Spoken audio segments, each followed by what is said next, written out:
ایک بہن نے پوچھا کہ کیا کوئی بیوی اپنے شوہر کی میت کو بوسہ دے سکتی ہے، جیسے پیشانی وغیرہ پہ بوسہ دے لینا یا چھو لینا، یہ بلا حائل چھو سکتی ہے کہ نہیں؟ دیکھیں اچھی طرح یاد رکھیں کہ جب انتقال ہوتا ہے تو شوہر کے حق میں تو فوراً نکاح ختم ہو جاتا ہے، یعنی جیسے بیوی فوت ہو تو شوہر کے حق میں نکاح ختم ہے۔ اسی وجہ سے اگر اس کی پہلے 4 بیویاں تھیں، ایک فوت ہوئی تو یہ اسی وقت ہی چوتھا نکاح کر سکتا ہے۔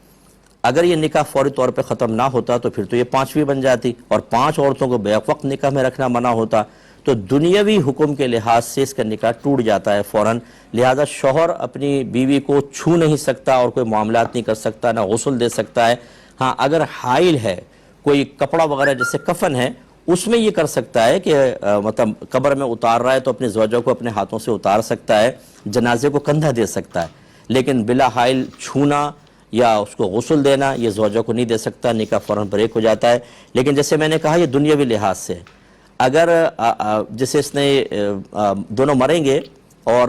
آخرت میں ہوں گے تو یہ میاں بیوی کی حیثیت سے اٹھیں گے، دنیاوی قانون کے اعتبار سے، دنیاوی احکام کے اعتبار سے شوہر کا نکاح فوراً ٹوٹتا ہے، لیکن بیوی کا نکاح فوری طور پر نہیں ٹوٹتا۔ یہی وجہ ہے کہ اس کو عدت ہوتی ہے اور دوران عدت کسی سے نکاح نہیں کر سکتی، لہٰذا عورت اپنے شوہر کو چھو بھی سکتی ہے، اسے غسل بھی دے سکتی ہے، یاد رکھیں اگرچہ ہمارے یہاں رواج نہیں ہے، وہ دے سکتی ہے، تو اس کے لیے پھر یہ جیسے بہن نے پوچھا یہ پروسیس اس کے لیے بالکل جائز ہے۔ لیکن قربان جائے ہمارے گھر کے بڑوں کے، جن کو معذرت کے ساتھ ہر ایک کی بات نہیں کر رہا ہوں، لیکن جن کی کر رہا ہوں وہی برا مانیں گے بیچارے، دین کی ABC معلوم نہیں ہوتی، شوہر کو اس کمرے میں نہیں داخل ہونے دیتے جہاں زوجہ کا انتقال ہوا، جنازے میں کندھا نہیں دینے دیتے، قبر میں اتارے تو نہیں تمہاری بیوی نہیں رہی، حرام ہو گئے، پیچھڑ جاؤ پیچھڑ جاؤ۔ ارے بھائی آپ جو چیز حرام نہیں ہوئی اس کو حرام کر رہے ہیں۔ بروز قیامت دونوں میاں بیوی کے حیثیت سے اٹھیں گے تو دنیاوی کچھ احکام ہوتے ہیں، ایسے بیوی پہ اتنی پابندیاں لگا دی جاتی ہیں کہ وہ شوہر کو نہ دیکھ سکتی ہے، نہ کچھ چھو سکتی ہے، کچھ نہیں کر سکتی، حالانکہ اس کو تو ابھی نکاح بھی نہیں ٹوٹا، وہ تو چھو سکتی ہے، غسل تک دے سکتی ہے۔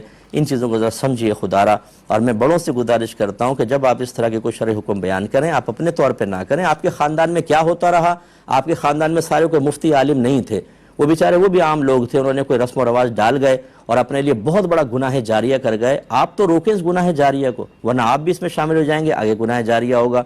ایسے کوئی بھی موقع ہے کسی اچھے مستند مفتی صاحب سے رجوع کریں، ان سے پوچھیں کہ ہمیں کیا کرنا چاہیے کیا نہیں، آپ کو جواب ملے اس پر عمل کریں۔ ایک